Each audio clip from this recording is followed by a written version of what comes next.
Good morning, students. Myself Deepankar Jalutria, Assistant Professor English, Government College Kelwada.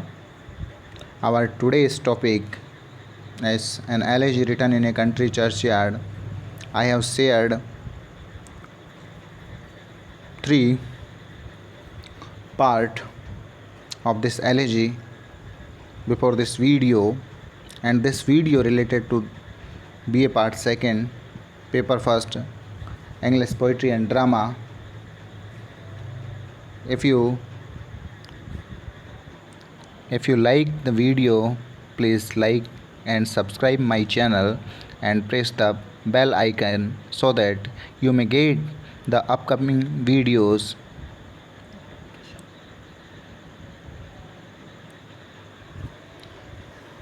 पहले अपन ने देखा कि किस तरीके से पुअर फोरफादर्स थे रूरल एरियाज़ के, उनके बारे में थॉमस ग्रे ने बताया कि जो एम्बिशियस पर्सन हैं उनको ग्रेट पर्सन्स हैं, रेस्पेक्टेड हैं, ऑनर्ड पर्सन्स हैं, उनको उनके गरीब लोगों के यूज़फुल टॉयल का मजाक नहीं उड़ाना चाहिए। और साथ ही ये भी समझाते हैं कि चाहे अमीर हो, गरीब हो, ऊंचा हो, नीचा हो, सब का अंजाम एक ही होता है और मौत के सामने सब बराबर रहते हैं। अब जो वर्तमान अपना स्टेंजा है, प्रेजेंट स्टेंजा है, उसमें कवि कहता है, can storied urn or animated bust back to its mansion call the fleeting breath, can honour's voice provoke the silent dust or flattery soothe the dull cold ear of death.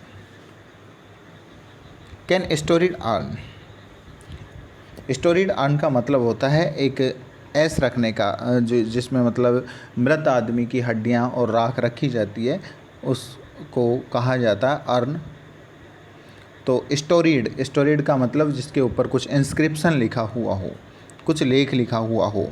और animated bast का मतलब है statue, animated मतलब living statue. और storied urn can not call those poor forefathers into life once again, back to its mansion call the fleeting breath. तो कहने का मतलब ये सारी चीज़ें ना तो कोई बर्तन जो स्टोरीड है, इंस्क्रिप्टेड है, और ना ही कोई बस्ट, स्टेच्यू उनको उनका दोबारा जन्म दिला सकती है। ये क्वेश्चन रिटोरिकल क्वेश्चन कहलाते हैं। Can honour's voice provoke the silent dust, ना ही कोई ऑनर की वॉइस है वो उनको उत्तेजित कर सकती है, या उनकी साइलेंट डस्ट है यानी मरे हुए को वापस बाहर निकाल सकती है। चाहे उनका कितना ही अब बाद में रेस्पेक्ट कर लो, कितने ही उनके प्रति रेस्पेक्टेड वर्ड्स का इस्तेमाल करो। और flattery soothe the dull cold ear of death, ना ही कोई चापलूसी भरे वर्ड्स हैं वो उस मरे हुए को वापस लाइफ प्रदान कर सकते हैं। नेक्स्ट स्टेंजा है, perhaps in this neglected spot is laid some heart once pregnant with celestial fire, hands that the rod of empire might have swayed or waked to ecstasy the living lyre. तो कवि कहता है उस कब्रिस्तान को देख करके, perhaps in this neglected spot, कि जो वो जहाँ पे दफनाया गया है उन फोर फादर्स को, वो नेग्लेक्टेड स्पॉट है क्योंकि उनकी केयर नहीं की जाती है। वहाँ पे ना तो कोई टुम्ब बना हुआ है, ना कोई स्टेच्यू बना हुआ है। तो इसके कारण वो स्पॉट है कवि की नज़र में नेग्लेक्टेड है, क्योंकि जो रईस लोग हैं, रिच पर्सन है, उनकी जो कब्र है वो तो चर्च के अंदर है, इनसाइड है, और उनके ऊपर इंस्क्रिप्शंस भी हैं, मोन्यूमेंट्स भी हैं, मेमोरियल्स भी हैं, स्टेच्यूज भी हैं। Some heart once pregnant with celestial fire. तो ये जो कब्रिस्तान के चर्च के बाहर, गिरजाघर के बाहर जो भी कब्रें बनी हुई हैं, उनमें कुछ ऐसे भी हार्ट हो सकते हैं once pregnant with celestial fire, जिनके अंदर एक पवित्र अग्नि भरी हुई हो सकती थी उनके अंदर। Hands that rod of empire might have swayed, और ऐसे भी लोग इस कब्र में बाहर की तरफ दफन हो सकते हैं जो पूरे एम्पायर के ऊपर राज कर सकते थे, उस एम्पायर के एम्परर हो सकते थे। Or wake to ecstasy the living lyre, और उनके अंदर वो एंथोजियाज्म और वो एक्सटेसी हो सकती थी एक बहुत बड़े म्यूजिशियन की भांति।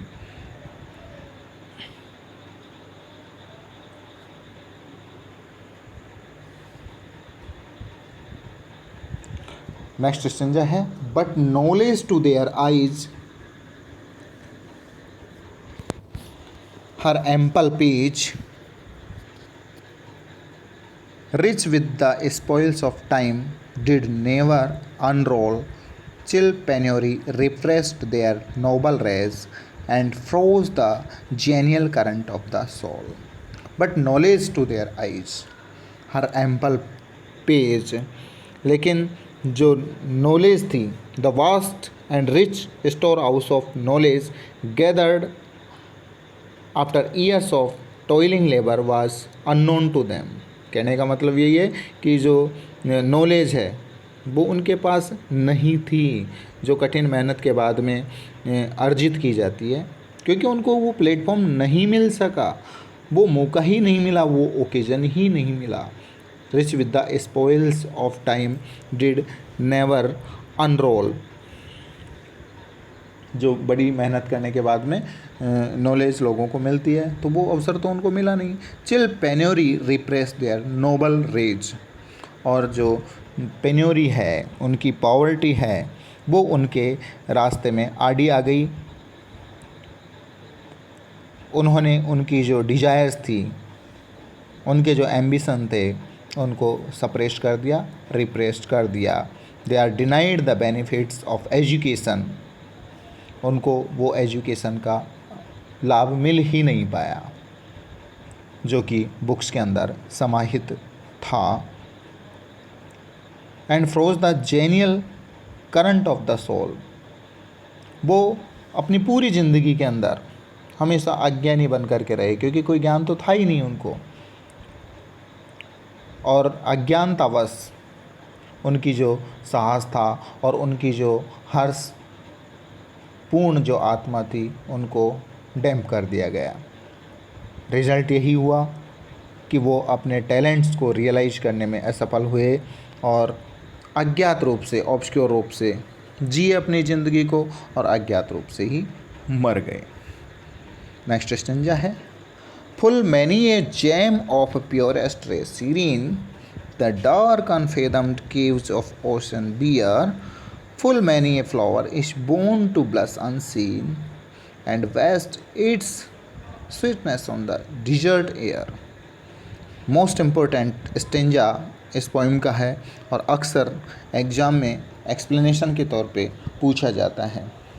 Full many a gem of a purest ray serene, जिस तरीके से समुद्र की अथाह गहराइयों के अंदर the dark unfathomed caves of ocean bear, तो बहुत सारे जेम्स हैं, हीरे हैं, जो बिल्कुल तेज प्रभाव वाले, चमक वाले, समुद्र की अथाह गहराइयों के अंदर अनसीन पड़े रहते हैं, जिनको कोई देख ही नहीं पाता।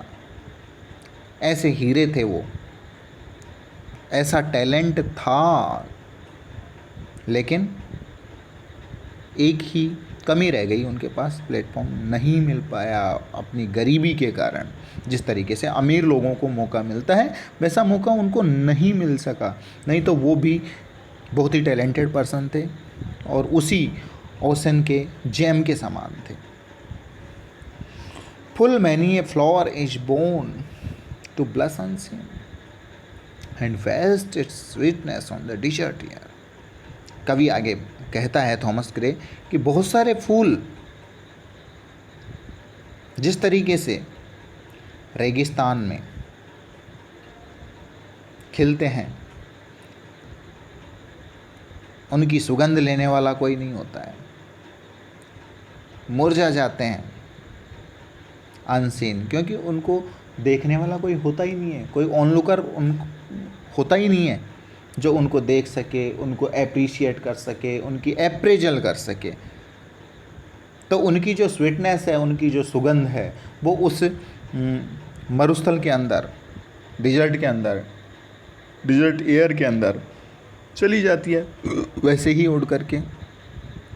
ठीक उसी प्रकार से जिस प्रकार से कोई एक लेडीज़ होती है या कोई लड़की होती है, तो जब वो कोई स्ट्रेंजर की नज़र उसकी तरफ जाती है, अजनबी राहगीर की उसकी तरफ जाती है, तो वो शर्मा जाती है उसको देख करके। तो उसी तरीके से ये फूल भी हैं, ये मुरझा गए, लेकिन इनको देखने वाला कोई नहीं था।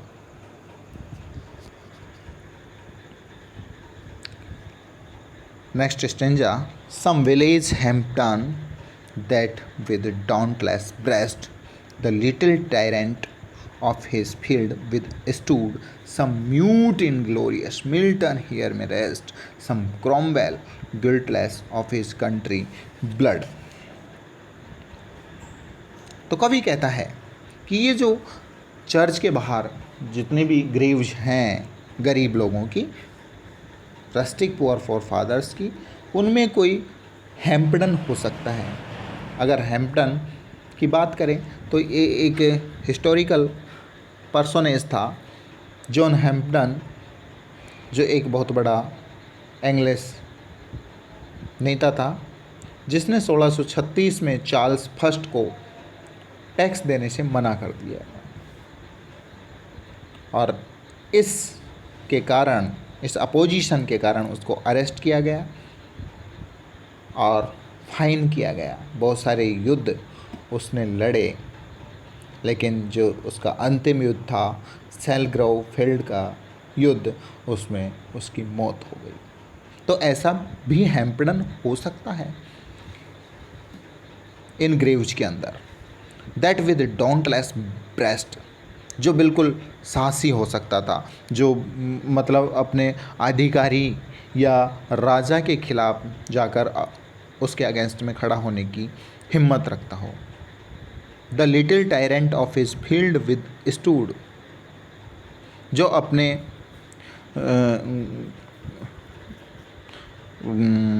राजा के खिलाफ चला गया अपनी भूमि को बचाने के लिए, अपने राइट्स के लिए। Some mute and glorious Milton here may rest, हो सकता है कोई जॉन मिल्टन या उससे भी बहुत बड़ा टैलेंटेड पोइट यहाँ पे इस कब्र में दफन हो। ऐसा टैलेंट भी इन लोगों के पास था। Some Cromwell guiltless of his country blood, तो हो सकता है इनमें से कोई ओलिवर क्रॉमवेल के जैसा इंग्लैंड का प्रोटेक्टर हो। तो जो ओलिवर क्रॉमवेल था वो एक पार्लियामेंट्री लीडर था। जो सिविल वार हुआ था इंग्लैंड के अंदर, उसमें बहुत सारे युद्ध इसने चार्ल्स फर्स्ट के अगेंस्ट में लड़े, और जैसे ही चार्ल्स फर्स्ट का एक्सक्यूशन किया गया तो इसने कॉमनवेल्थ रेन की स्थापना की थी, क्योंकि 1649 से लेकर के 1660 का जो पीरियड माना जाता है वो पार्लियामेंट्री रूल के नाम से जाना जाता है। इंग्लैंड के अंदर जो शासनकाल है कॉमनवेल्थ पीरियड कहलाता है, ये ओलिवर क्रॉमवेल का पीरियड जिसे कहा जाता है। फिर बाद में 1660 में चार्ल्स सेकंड वापस गद्दी पे बैठ गए थे। तो ऐसा भी हो सकता है कोई ओलिवर क्रॉमवेल के जैसा।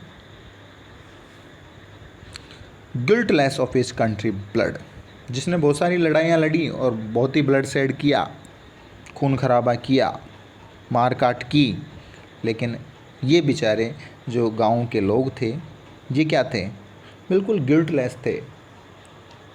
क्रॉमवेल की तरह इन्होंने कोई खून खराबा नहीं किया।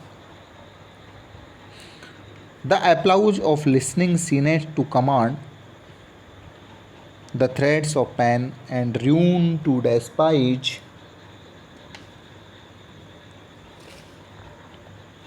to scatter plenty over a smiling land and read their history in a nation's eyes.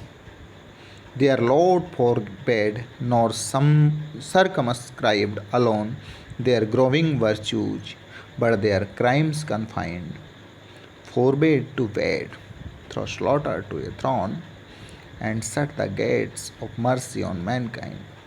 The struggling pains of conscious truth to hide, to quench the blushes of ingenious shame, or heap the shrine of luxury and pride with incense kindled at the muse flame.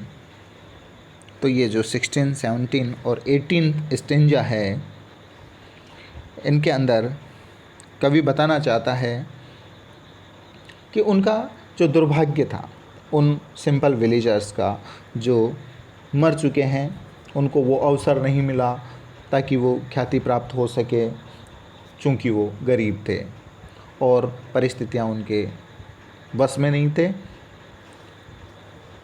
इसलिए उन्होंने एक अज्ञात जीवन जिया।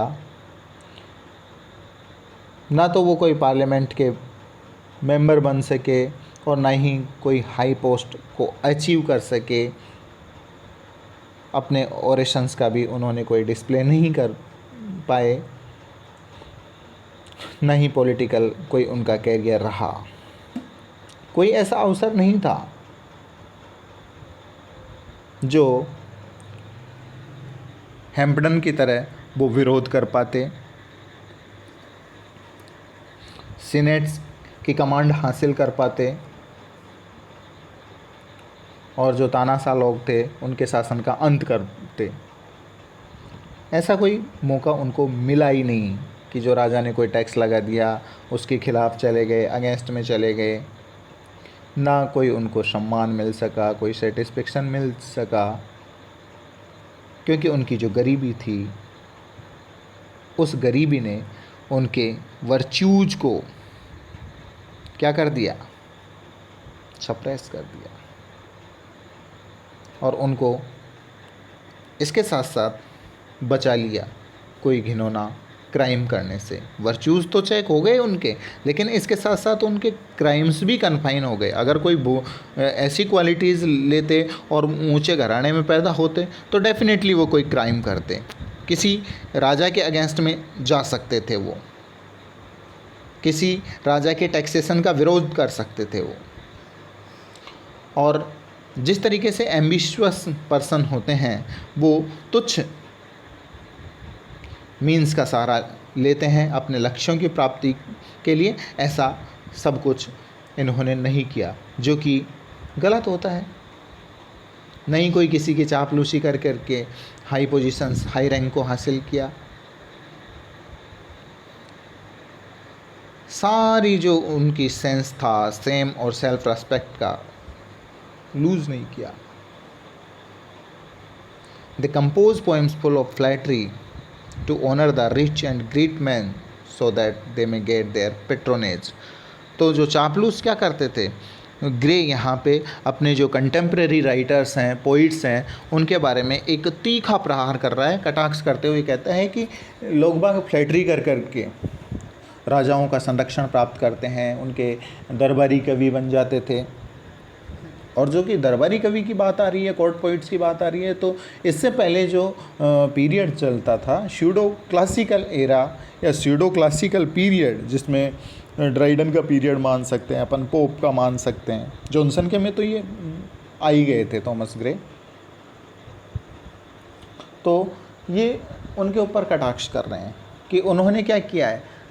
उनके राजाओं की प्रशंसाओं में उनकी जो रानियाँ थी, क्वींस थी, उनके लिए पोइट्री लिखी, उनकी चापलूसी की और उनका पेट्रोनेज प्राप्त किया। तो ऐसा ग्रे के साथ नहीं था। तो यहाँ पे थोड़ा सा हम देखें तो we can see autobiographical touch of Thomas Gray himself regarding this. The poor villagers were prevented to do such mean acts of getting high posts. They did not lose their feelings for truth and honesty. उन्होंने अपनी आत्मा को नहीं मारा, कुछ गलत काम उन्होंने नहीं किया। जो कुछ उनके मन में था स्पष्ट कहने वाले लोग थे, चापलूस लोग नहीं थे। तो इस तरीके से आज का अपना वीडियो यहीं पे क्लोज, और जो नेक्स्ट वीडियो आएगा उसमें आगे के स्टेंजास को कवर किया जाएगा। Thank you.